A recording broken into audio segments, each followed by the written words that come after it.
اعوذ باللہ من الشیطان الرجیم بسم اللہ الرحمن الرحیم ان الدین عند اللہ الاسلام وما اختلف الذین اوتوا الکتاب الا من بعد ما جاءهم العلم بغیا بینہم وَمَن يَكْفُرْ بِآيَاتِ اللَّهِ فَإِنَّ اللَّهَ سَرِيعُ الْحِسَابِ۔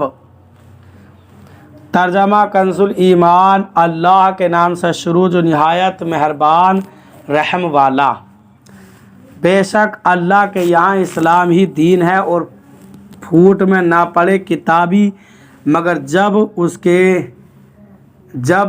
بعد اس کے کہ انہیں علم آ چکا اپنے دلوں کی جلن سے، اور جو اللہ کی آیتوں کا منکر ہو تو بے شک اللہ جلد حساب لینے والا ہے۔ ترجمہ کنز العرفان۔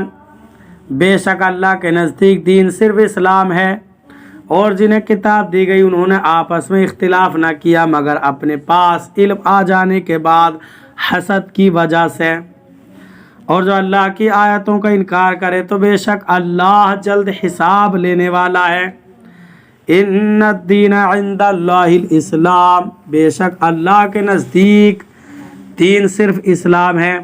ہر نبی کا دین اسلام ہی تھا، لہٰذا اسلام کے سوا کوئی اور دین بارگاہ الہی عز و جل میں مقبول نہیں، لیکن اب اسلام سے مراد وہ دین ہے جو حضرت محمد مصطفیٰ صلی اللہ علیہ وسلم لائے۔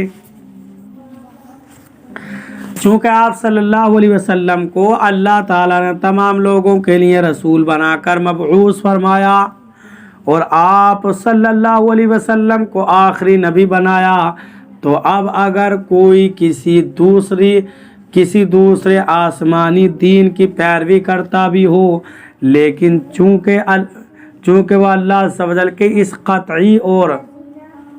قطعی دین اور نبی کو مکمل طور پر نہیں مان رہا، لہٰذا اس کا آسمانی دین پر عمل بھی مردود ہے۔ یہود و نصارہ وغیرہ کفار جو اپنے دین کو افضل و مقبول کہتے ہیں، اس آیت میں ان کے دعوے کو باطل فرمایا گیا۔ وَمَا اخْتَلَفَ، اور انہوں نے اختلاف نہ کیا۔ یہ آیت یہود و نصارہ کے بارے میں اتری جنہوں نے اسلام کو چھوڑ کر سید الانبیاء صلی اللہ علیہ وسلم کی نبوت میں اختلاف کیا، اور یہ اختلاف بھی علم کے بعد کیا، کیونکہ وہ اپنی کتابوں میں سید عالم صلی اللہ علیہ وسلم کی نعت و صفت دیکھ چکے تھے، اور انہوں نے پہچان لیا تھا کہ یہی وہ نبی ہیں جن کی کتب الہیہ میں خبر دی گئی ہے، لیکن اس کے باوجود انہوں نے ماننے سے انکار کیا، اور اس انکار و اختلاف کا سبب ان کا حسد اور دنیاوی منافع کی طمع تھی۔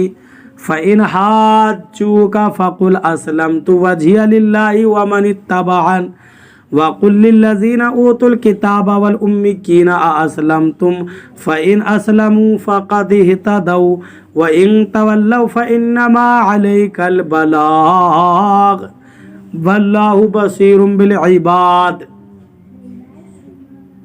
ترجمہ کنز الایمان۔ پھر اے محبوب اگر وہ تم سے حجت کریں تو فرما دیں میں اپنا منہ اللہ کے حضور جھکائے ہوئے ہوں، اور جو میرے پیرو ہوئے اور کتابوں اور ان پڑھوں سے فرماؤ، اور کتابیوں اور ان پڑھوں سے فرماؤ کیا تم نے گردن رکھی؟ پس اگر وہ گردن رکھیں جب تو راہ پا گئے، اور اگر منہ پھیریں تو تم پر تو یہی حکم پہنچا دینا ہے، اور اللہ بندوں کو دیکھ رہا ہے۔ ترجمہ کنز العرفان۔ پھر اے حبیب اگر وہ تم سے جھگڑا کریں تو تم فرما دو میں تو اپنا منہ اللہ کی بارگاہ میں جھکائے ہوئے ہوں، اور میری پیروی کرنے والے بھی۔ اور اے حبیب اہل کتاب اور ان پڑھوں سے فرما دو کہ کیا تم بھی اسلام قبول کرتے ہو؟